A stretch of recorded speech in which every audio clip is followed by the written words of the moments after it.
Hello दोस्तों, स्वागत है आपका एसटीडी स्कोप यूपीएससी में।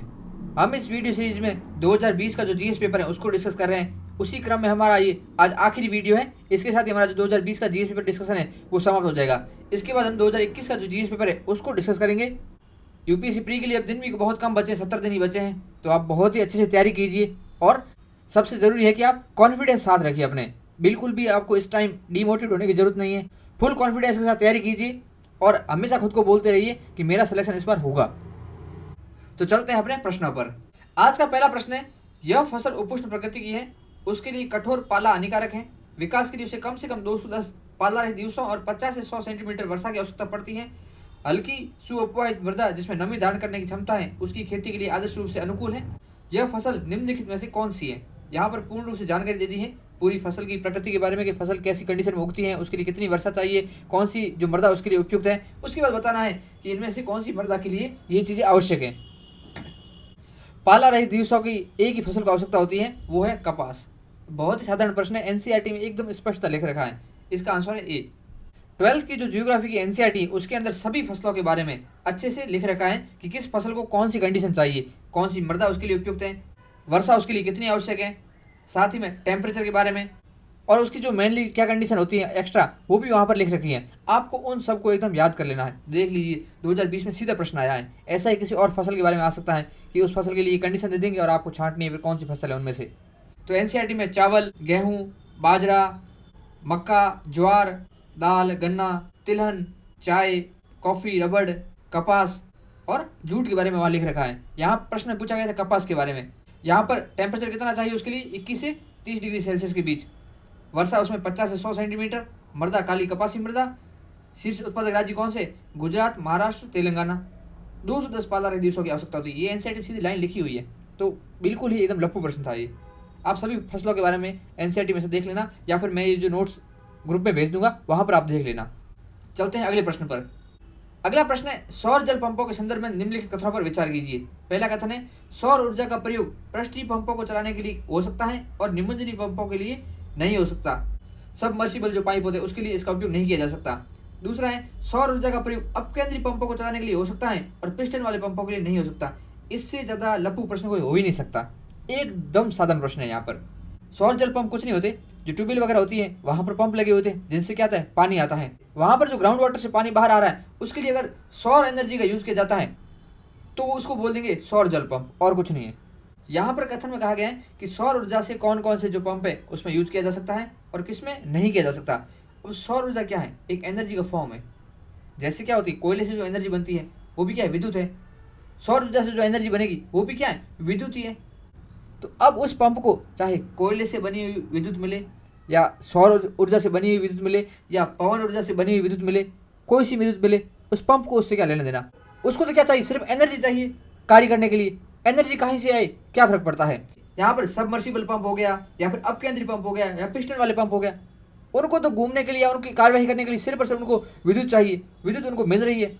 तो यहाँ पर जो कंट्रोवर्सी है वही समाप्त हो जाती है कि सौर ऊर्जा का उपयोग किया जा सकता है या नहीं किया जा सकता। इसलिए सौर ऊर्जा जहाँ पर जो दूसरे एनर्जी सोर्स से बनी हुई ऊर्जा काम कर सकती है वहाँ पर वही काम सौर ऊर्जा भी कर सकती है। इसलिए यहाँ पर दोनों पॉइंट हो जाता है कैंसिल।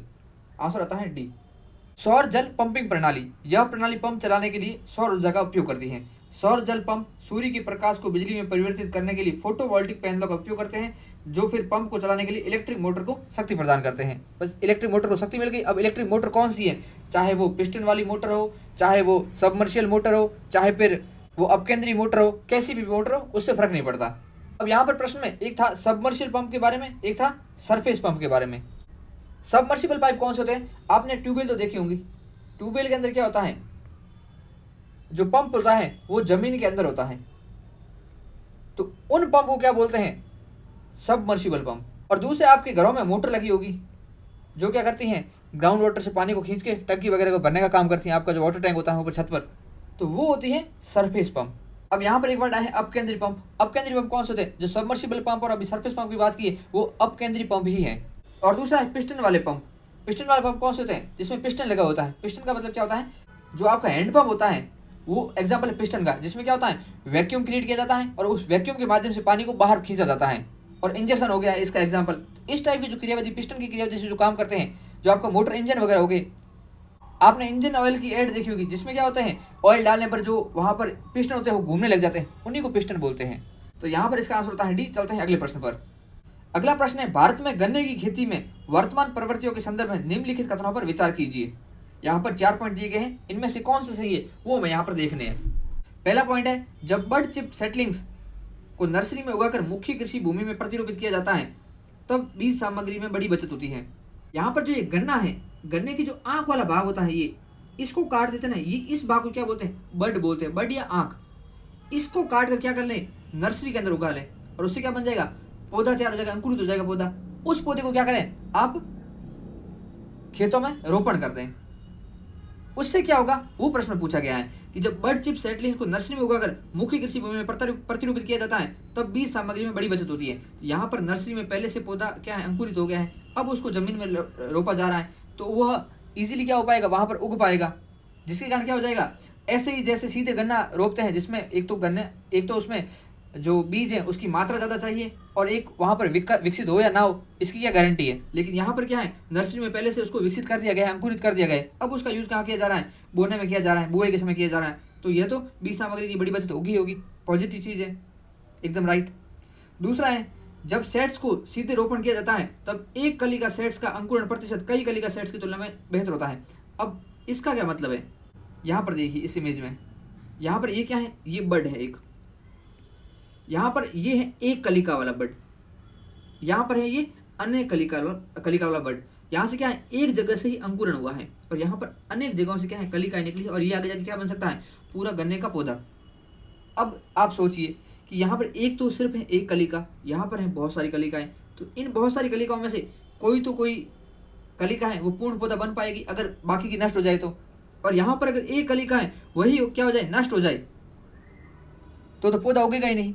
तो अब प्रश्न पर चलिए, यहाँ पर कह रहे हैं जब सेट्स का सीधे रोपण किया जाता है तब एक कली का सेट्स का अंकुरण प्रतिशत कई कली का सेट्स की तुलना में बेहतर होता है।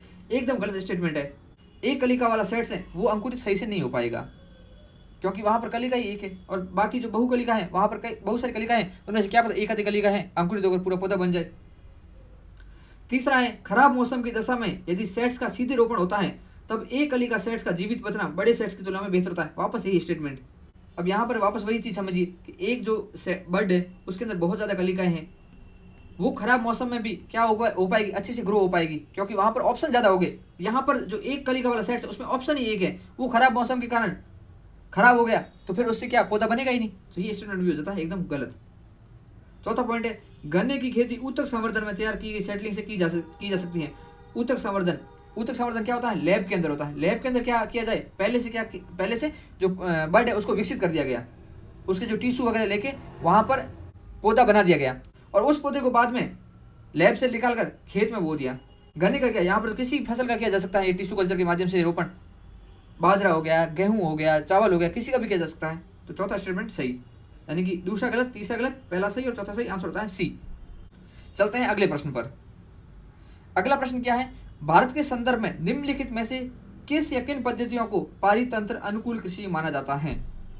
पहला है फसल विविधीरूपण यानी कि एक खेत के अंदर बहुत सारी फसलों को रोपना या बहुत सारी फसलों को एक साथ उगाना। दूसरा है सिम आंधिकी या फिर लेग्यूम इंटेंसिफिकेशन, इसका मतलब है फलीदार पौधों को उगाना, जो दलहन वगैरह होती हैं उनको उगाना, जो मटर वगैरह हो गए वो फलीदार पौधे होते हैं उनको उगाना। तीसरा स्टेटमेंट है टेंसियोमीटर का प्रयोग। टेंसियोमीटर क्या करता है, नमी को मापता है मृदा में। चौथा है वर्टिकल फार्मिंग क्या होती है, इसमें ऊर्ध्वाधर खेती होती है। जैसे कि खेत के अंदर यहाँ पर जैसे खेत है, इसमें क्या हो रहा है, यहाँ पर क्षैतिज रूप से खेती हो रही है। ये देखिए, इस प्रकार से वर्टिकल फार्मिंग में ऊर्ध्वाधर रूप से खेती की जाती है। यहाँ पर क्या होता है कि वर्टिकल रूप में, ऊर्ध्वाधर रूप में बहुत सारी क्यारियां बना दी जाती हैं, उसमें क्या किया जाता है, पौधा का रोपण किया जाता है। इसके कई प्रकार हैं, एक्वापोनिक्स हो गया, हाइड्रोपोनिक्स हो गया, या फिर एरोपोनिक्स हो गया, ये इसके रूप होते हैं। यहाँ पर पूछा गया है कि पारितंत्र अनुकूल कृषि कौन सी इनमें से। जो वर्टिकल फार्मिंग होती है ये होती है बंद जगह में, और उसके लिए क्या करना पड़ता है, प्रकाश आदि की व्यवस्था कृत्रिम रूप से करनी पड़ती है, खुले स्थान में नहीं होती है। तो कृत्रिम रूप से क्या करना पड़ेगा, प्रकाश लाना पड़ेगा। तो क्या लगेगी, एनर्जी लगेगी। और एनर्जी कहाँ से आ रही है, ज़्यादातर एनर्जी कहाँ से प्रोड्यूस होती है, गैर परंपरागत ऊर्जा स्रोतों से, कोयला वगैरह से। तो वहाँ से एनर्जी आ रही है, जो एनर्जी प्रोड्यूस हो रही है, तो वहाँ पर क्या हो रहा है, कार्बन का उत्सर्जन हो रहा है। वायुमंडल को क्या हो रही है, अवनति हो रही है, पृथ्वी पर क्या हो रहा है, नुकसान हो रहा है। तो यह तो किसी भी प्रकार से जो वर्टिकल फार्मिंग है वो पारितंत्र अनुकूल कृषि नहीं होगी, क्योंकि यहाँ पर एक तो उच्च ऊर्जा खपत है कृत्रिम प्रकाश के लिए, जलवायु नियंत्रण करने के लिए, कूलिंग हीटिंग के लिए वहाँ पर, और दूसरा पॉइंट यहाँ पर हर प्रकार की फसल है उसको नहीं उगाया जा सकता है, और यहाँ पर प्रदूषण भी अधिक होता है। इसलिए चौथा पॉइंट हो जाता है गलत। चौथा गलत हो गया तो सी और डी तो एलिमिनेट हो गए। अब बचता है ए और बी, यानी कि तीसरा तो सही है। टेंसियोमीटर का प्रयोग किस प्रकार से पारितंत्र अनुकूल होगा, टेंसियोमीटर जल की नमी मापेगा, तो जल का क्या कर पाएंगे, कुशल उपयोग कर पाएंगे, बेहतर प्रबंधन, जल का बेहतर प्रबंधन कर पाएंगे, जल का वेस्टेज नहीं होगा यहाँ पर, इसलिए टेंसियोमीटर का प्रयोग पारितंत्र अनुकूल कृषि माना जाएगा। दूसरा है सिमवादी की या फिर लेग्यूम इंटेंसिफिकेशन। फलीदार पौधे होते हैं उसमें क्या होता है, नाइट्रोजन स्थिरीकरण की करने की क्षमता होती है। ये मिट्टी में जो नाइट्रोजन की मात्रा है उसको बढ़ाते हैं और मिट्टी की उर्वरता में सुधार करते हैं। इससे क्या होगा, जो हम कृत्रिम रूप से यूरिया का यूज करके नाइट्रोजन की मात्रा को बढ़ाते हैं वो हमें नहीं करना पड़ेगा। और यूरिया वगैरह से क्या होता है, एक तो जो मृदा होती है उसकी क्वालिटी खराब होती है, दूसरा यूरिया का उत्पादन होता है वहां पर क्या चाहिए, एनर्जी चाहिए, तो वहां पर एनर्जी कहाँ से आती है, वही सेम बात वापस जीवाश्म ईंधनों से आती है। तो वहां पर भी क्या होता है, जो पारितंत्र है उसको नुकसान होता है। इसलिए सिमवादी या लेग्यूम इंटेंसिफिकेशन है वो प्राकृतिक रूप से नाइट्रोजन स्थिरीकरण का काम करती है, इसलिए यह भी पारितंत्र अनुकूल कृषि होगा। पहला है फसल विविधीकरण। फसल विविधीकरण से क्या होगा, एक तो मृदा की जो क्वालिटी है वो बेहतर बनी रहेगी, और दूसरी बात इसमें उत्पादन भी अधिक होगा, मृदा की क्वालिटी को अच्छी करता है, इसलिए यह भी पारितंत्र अनुकूल कृषि है। इसलिए आंसर होता है इसका ए। चलते हैं अगले प्रश्न पर। अगला प्रश्न है कृषि में फर्टिगेशन के क्या लाभ है। यहाँ पर वर्ड आया है फर्टिगेशन। फर्टिगेशन का क्या मतलब होता है, फर्टिगेशन के तहत ड्रिप सिंचाई के माध्यम से क्या किया जाता है, उर्वरकों का इस्तेमाल किया जाता है। ड्रिप सिंचाई के माध्यम से क्या की जाती है, तो सिंचाई की जाती है। अब उस पानी के घोल में क्या किया जाता है, उर्वरकों को घोल दिया जाता है, और उन उर्वरकों का उपयोग ड्रिप सिंचाई के माध्यम से पौधों की जड़ों तक पहुंचा दिया जाता है। इसे बोलते हैं कृषि में फर्टिगेशन। यानी कि फर्टिगेशन उर्वरक अनुप्रयोग का एक तरीका है जिसमें ड्रिप सिंचाई द्वारा उर्वरक को सिंचाई के जल में शामिल किया जाता है। तो यह एक क्या है, पॉजिटिव चीज है। तो इसका जो पॉजिटिव पॉइंट होगा वो सही होगा और नेगेटिव पॉइंट गलत होगा। यहाँ पर पहला पॉइंट क्या है, सिंचाई जल की क्षारीयता का नियंत्रण संभव है।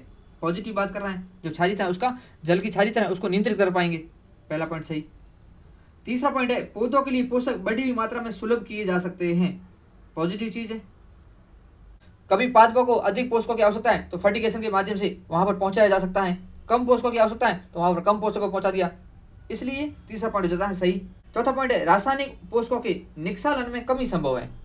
निक्षालन का मतलब होता है लीचिंग। तो यहाँ पर पौधों को उचित मात्रा में और उचित स्थान पर क्या किया जाता है, उर्वरकों को पहुंचाया जाता है, इसलिए यहाँ पर क्या होगा, लीचिंग या निक्षालन नहीं हो पाएगा या कम होगा, इसलिए चौथा पॉइंट मिलता है सही, क्योंकि ये भी पॉजिटिव एस्पेक्ट है।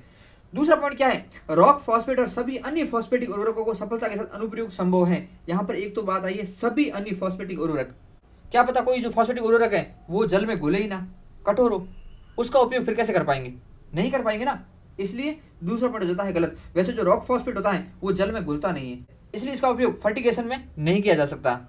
फर्टिगेशन के लिए पहली कंडीशन क्या है, उर्वरक जल के अंदर घुलना चाहिए, तभी तो ड्रिप सिंचाई के माध्यम से पौधों तक पहुंचा पाएंगे, इसलिए दूसरा पॉइंट हो जाता है कैंसिल। दूसरा पॉइंट कैंसिल होता है, आपका आंसर आ जाता है सी। चलते हैं अगले प्रश्न पर। अगला प्रश्न है निम्नलिखित खनिजों पर विचार कीजिए। पहला है बेंटोनाइट, क्रोमाइट, काइनाइट, सिलिमेनाइट। यहाँ पर ये बहुत ज्यादा फैक्चुअल प्रश्न है। यहाँ पर पूछा गया है भारत में उपयुक्त में से कौन से आधिकारिक रूप से नामित प्रमुख खनिज है, मेजर मिनरल्स कौन से हैं। ऐसा प्रश्न अगर आए एग्जाम हॉल में तो आप उसको छोड़ सकते हो अगर आपको इसके बारे में नॉलेज ना हो तो, क्योंकि ये प्रश्न एकदम पूर्णतः नॉलेज के बेस पर ही हो सकता है।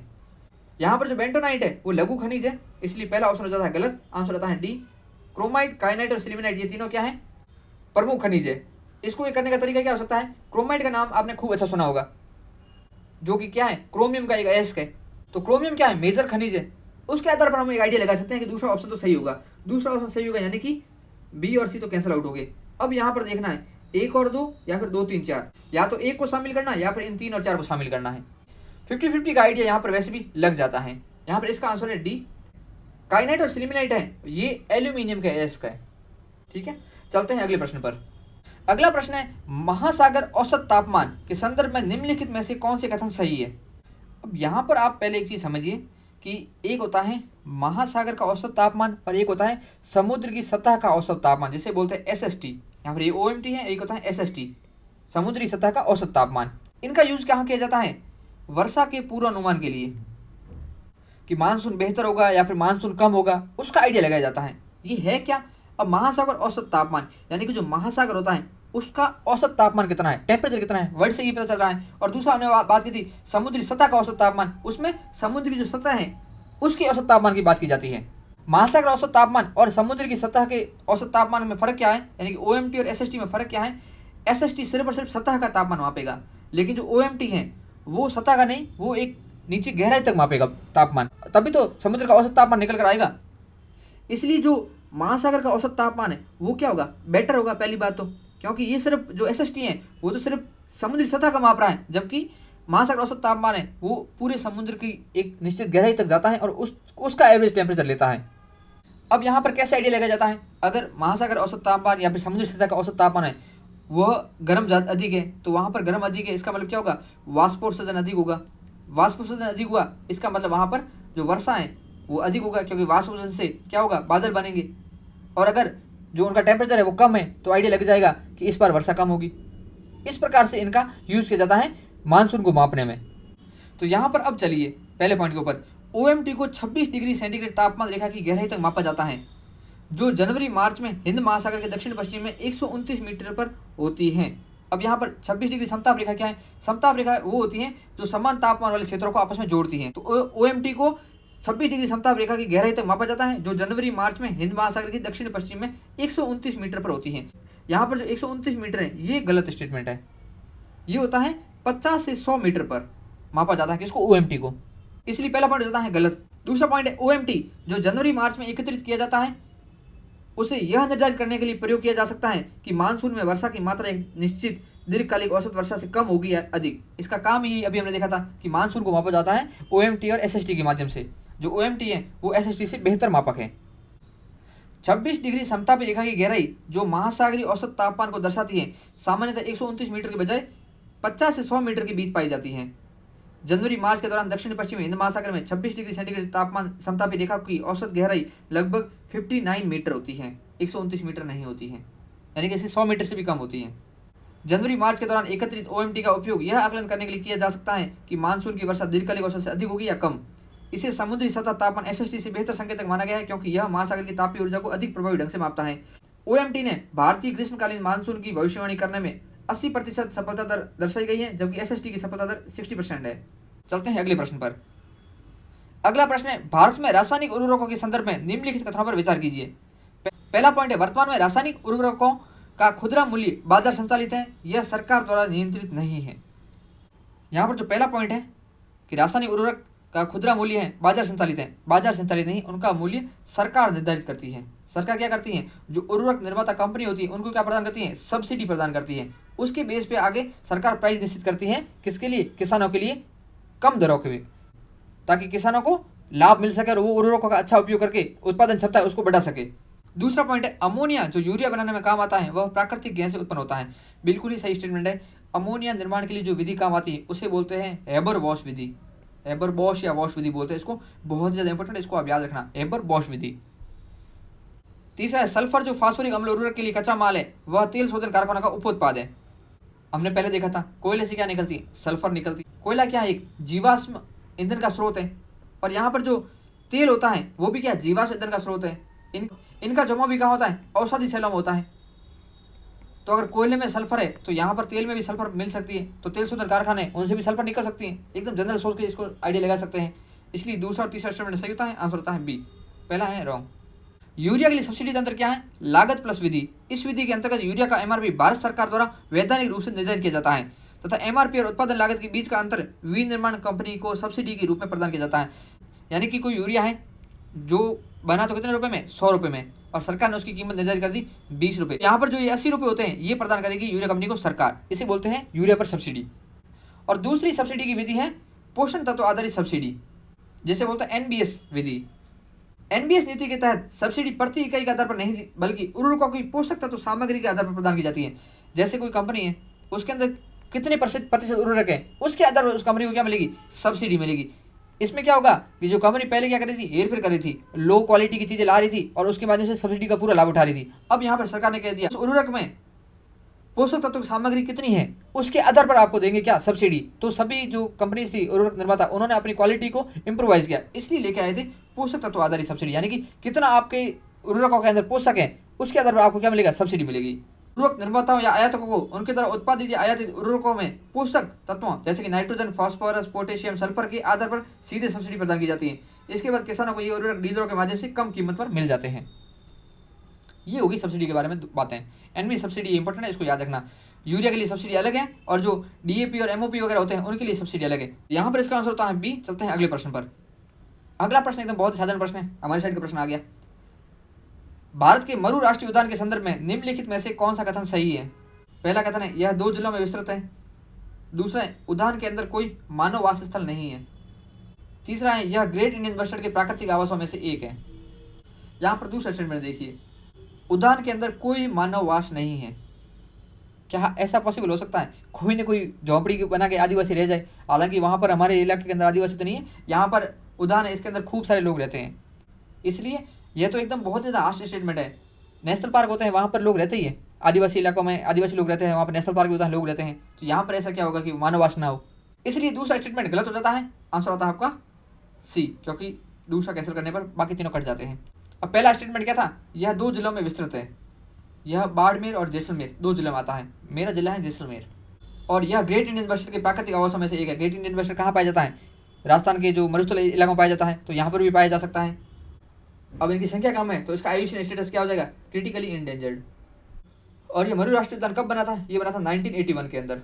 और यह भारत का दूसरा सबसे बड़ा राष्ट्रीय उद्यान है। पहला सबसे बड़ा है एमिस नेशनल पार्क और दूसरा है मरु राष्ट्रीय उद्यान, तीसरा है गंगोत्री नेशनल पार्क जो कहाँ है, उत्तराखंड के अंदर। ये भी चीज़ें आप साथ में याद रखना। अगला प्रश्न है सियाचिन हिमनद कहाँ स्थित है। यह प्रश्न तो बहुत ही ज़्यादा ईजी है। इस प्रश्न को अगर आप ऑप्शन पढ़ेंगे तो आपको हंसी आएगी कि इतने ईजी ऑप्शन कौन बनाता है। पहली बात तो अगर आपने यूपीएससी की तैयारी कर रखी है तो आपको थोड़ा बहुत तो पता होगा कि सियाचिन किसका पार्ट है, भारत का पार्ट है। इतना तो पता होगा। इतना अगर आपको पता है तो आप इस प्रश्न को आसानी से कर पाएंगे, आपको कुछ इसमें दिक्कत नहीं आएगी। पहला स्टेटमेंट देखिए, अक्साई चीन के पूर्व में है। अक्साई चीन कहाँ पर है, जो लद्दाख का पार्ट चीन के पास है उसे बोलते हैं अक्साई चीन। तो यहाँ पर क्या कहा गया है, अक्साई चीन के पूर्व में, यानी कि अक्साई चीन का पूर्व तो चीन वाला पार्ट हो गया। तो चीन में थोड़ी है सियाचिन, सियाचिन तो इंडिया के अंदर है, इसलिए पहला स्टेटमेंट तो गलत हो जाता है। दूसरा लेह के पूर्व में, तो लेह के पूर्व का मतलब तो चीन है, सियाचिन ग्लेशियर चीन में नहीं है, वही वापस सेम बात, दूसरा स्टेटमेंट भी कैंसिल। तीसरा है गिलगित के उत्तर में। अब गिलगित बाल्टिस्तान आपने नाम सुना होगा, ये कहाँ आते हैं, ये आते हैं पीयूके के अंदर। अब पीयूके कहाँ है, जैसे सियाचिन ग्लेशियर इंडिया का हो गया, पीयूके उसके कहाँ होगा, पश्चिम में होगा, यानी कि गिलगित बाल्टिस्तान के पूर्व में क्या है, सियाचिन ग्लेशियर है। तीसरा स्टेटमेंट भी कैंसिल हो जाता है, नुब्रा घाटी के उत्तर में, फिर बचता यही है, तो डी आंसर हो गया। एकदम आसान सा प्रश्न, यानी कि सियाचिन हिमनद है वो अक्साई चीन के पश्चिम में है, लेह के उत्तर में है और गिलगित के पूर्व में है। इसकी हम मैपिंग है वो अच्छे से देख लेते हैं। ये रहा अपना कश्मीर का पार्ट। भारत के पास कितना कश्मीर है, यहाँ पर जो रंगीन भाग है वही भारत के पास है, बाकी ये वाला पार्ट चाइना के पास है और ये वाला पीयूके पाकिस्तान के पास है। यहाँ पर कौन कौन सी महत्वपूर्ण जगह है उनको देख लीजिए। यहाँ पर यह गिलगित बाल्टिस्तान वाला इलाका, ये आ जाता है यहाँ पर अक्साई चीन। ये पाक ऑक्यूपाइड कश्मीर पीयूके वाला पार्ट हो गया। ये जो ब्लू कलर में है लद्दाख है, ग्रीन कलर के अंदर कश्मीर हो गया और केसरी कलर के अंदर है वो है जम्मू। यहाँ पर ये देखिए, ये सक्सगाम ट्रैक, यहाँ पर ये स्थान है, इसे बोलते हैं सक्सगाम वैली। इस पार्ट को 1963 के अंदर पाकिस्तान ने, क्योंकि ये पीयूके का पार्ट था, पीयूके का पार्ट होने के कारण पाकिस्तान ने इसको कहाँ किसको दे दिया, चीन को दे दिया। यानी कि अब सक्सगाम जो वैली है वो किसके पास है, चाइना के पास है, इसको पाकिस्तान ने गिफ्ट में चीन को दे दिया। इसके नीचे यहाँ पर ये जो व्हाइट डॉट के साथ है ये है सियाचिन ग्लेशियर। अब यहाँ पर इंटरेस्टिंग पॉइंट है, सियाचिन ग्लेशियर पर किसका कंट्रोल अभी, इंडिया का है। पाकिस्तान बोलता है सियाचिन ग्लेशियर है वो पाकिस्तान का पार्ट है। हालांकि 1984 के टाइम पाकिस्तान ने अपने जो सैनिक यहाँ पर भेज दिए थे, लेकिन बाद में जो ऑपरेशन मेघदूत है उसके माध्यम से भारत ने सियाचिन ग्लेशियर को वापस जीत लिया था और अभी यहाँ पर भारत का कंट्रोल है सियाचिन ग्लेशियर पर। अब यहाँ पर जो मेन चीज़ है उसको हम थोड़ा देख लेते हैं। यहाँ पर सियाचिन ग्लेशियर के दक्षिण में है साल्टोरो रिज, इंपॉर्टेंट पॉइंट है, इसको याद रखना। ऊपर सक्सगाम वैली आ गई, इस इधर आ गया बोल्टोरो ग्लेशियर। यहाँ पर ये जो सियाचिन ग्लेशियर, इसी को यहाँ पर जूम करके देख रहे हैं हम, तो यहाँ पर पॉइंट है जहाँ पर ये जो LOC आती है, ये रेड कलर वाली, यहाँ पर आके एक पॉइंट आता है NJ9842। बहुत ज़्यादा इंपॉर्टेंट पॉइंट है ये NJ9842, इसको याद रखना। NJ9842 के बाद क्या होता है, बाउंड्री रुक जाती है। जब LOC बनी थी तो यहाँ पर आके LOC को रोक दिया। अब पाकिस्तान ने कहा NJ9842 से सीधी लाइन जाएगी, वो होगी भारत और पाकिस्तान के बीच बाउंड्री। लेकिन भारत ने कहा नहीं, NJ9842 से यहाँ पर ये पॉइंट है, इसको बोलते हैं इंदिरा कोल पॉइंट है। भारत ने कहा NJ9842 से इंदिरा कोल की ओर जो लाइन जाएगी वो होगी भारत और पाकिस्तान के बीच बाउंड्री, यानी कि सियाचिन ग्लेशियर किसका पार्ट होगा, इंडिया का पार्ट होगा। लेकिन पाकिस्तान बोलता है ये सीधी लाइन जाएगी, इसलिए सियाचिन ग्लेशियर पाकिस्तान का पार्ट होगा। ये है मेन मुद्दा। यहाँ पर नुब्रा वैली इस स्थान पर है, नुब्रा रिवर निकलती है, नुब्रा वैली है यहाँ पर, तो नुब्रा वैली के उत्तर में क्या हो गया, सियाचिन ग्लेशियर हो गया। और यहाँ पर जो नुब्रा नदी है ये निकलती है सियाचिन ग्लेशियर से निकलती है, और किसमें मिलती है, सिंधु नदी के अंदर मिलती है। तो यहाँ पर सियाचिन ग्लेशियर से संबंधित सारी इंपोर्टेंट बातें हो गई। चलते हैं अगले प्रश्न पर। अगला प्रश्न है, भारत के इतिहास के संदर्भ में निम्नलिखित युग्मों पर विचार कीजिए। 4 प्रसिद्ध स्थल के नाम दे रखे, इनमें से कौन से सही है वो हमें देखने हैं।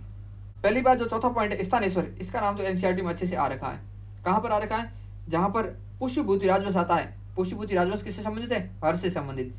हर्ष वाला जो चैप्टर आता है वहां पर आ चुका है स्थानेश्वर का नाम, यानी कि जो हर्ष का उत्कर्ष हुआ था वो उसकी शुरुआत कहाँ से हुई थी, स्थानेश्वर से हुई थी। स्थानेश्वर के बाद यहाँ पर इसने कन्नौज पर जाकर कब्जा कर लिया और कन्नौज को इसने अपनी राजधानी बनाया था। तो हर्ष का प्रारंभिक काल कहाँ था, हरियाणा के अंदर था, और स्थानेश्वर कहाँ पड़ता है, हरियाणा में पड़ता है, उत्तर प्रदेश में नहीं।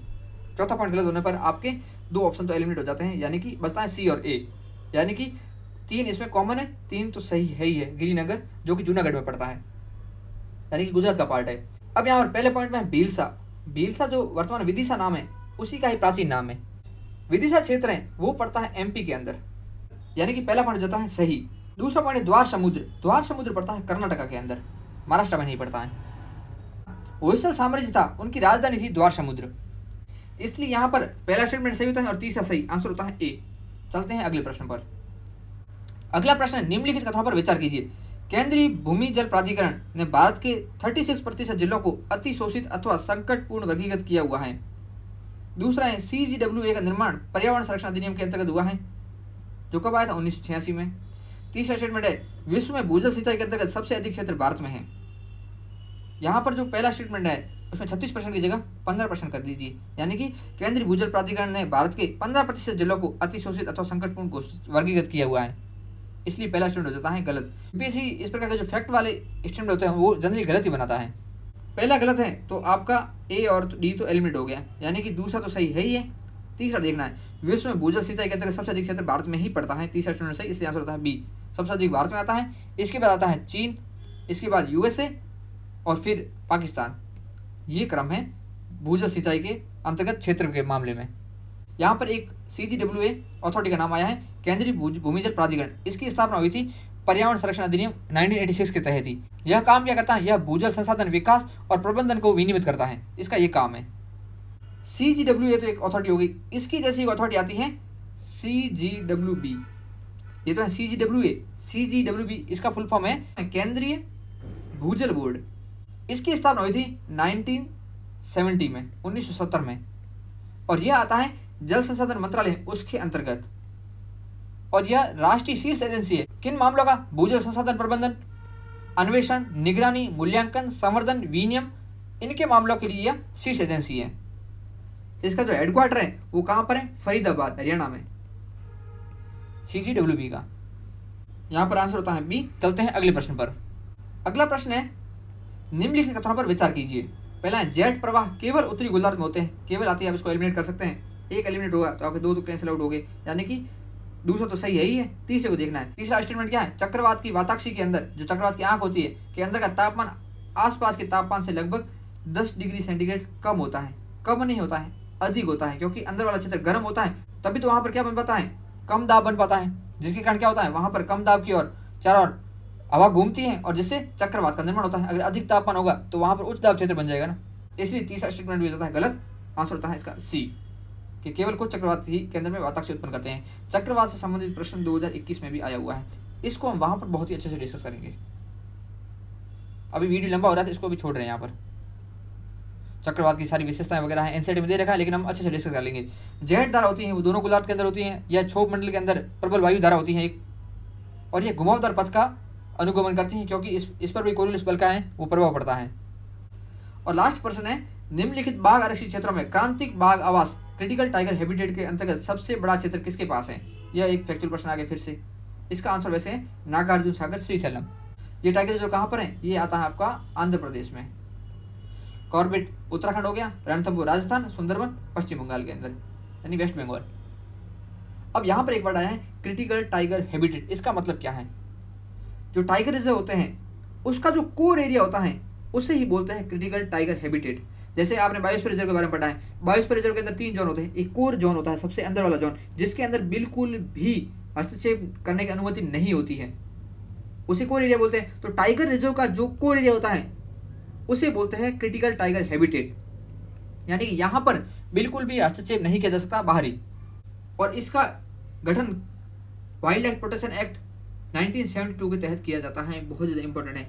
और इसको नोटिफाई कौन करता है? नोटिफाई करता है इसको राज्य सरकार। राज्य सरकार एक विशेषज्ञ समिति बनाती है, उसके अनुशंसाओं पर क्रिटिकल टाइगर हैबिटेट को नोटिफाई करता है। यहाँ पर वर्ड आ गया क्रिटिकल टाइगर हैबिटेट। इससे ही जुड़ा हुआ एक वर्ड आता है critical wild life habitat. Critical wild life habitat का मतलब क्या है? यहाँ पर क्रिटिकल टाइगर हैबिटेट तो किसके अंदर आ गया? टाइगर रिजर्व के अंदर। लेकिन जो नेशनल पार्क होते हैं, नेशनल पार्क हो गए या फिर जो वाइल्ड लाइफ सेंचुरी है, उनके अंदर के जो कोर एरिया होते हैं उनको बोलते हैं क्रिटिकल वाइल्ड लाइफ हैबिटेट। बिल्कुल कंफ्यूज मत होना दोनों में।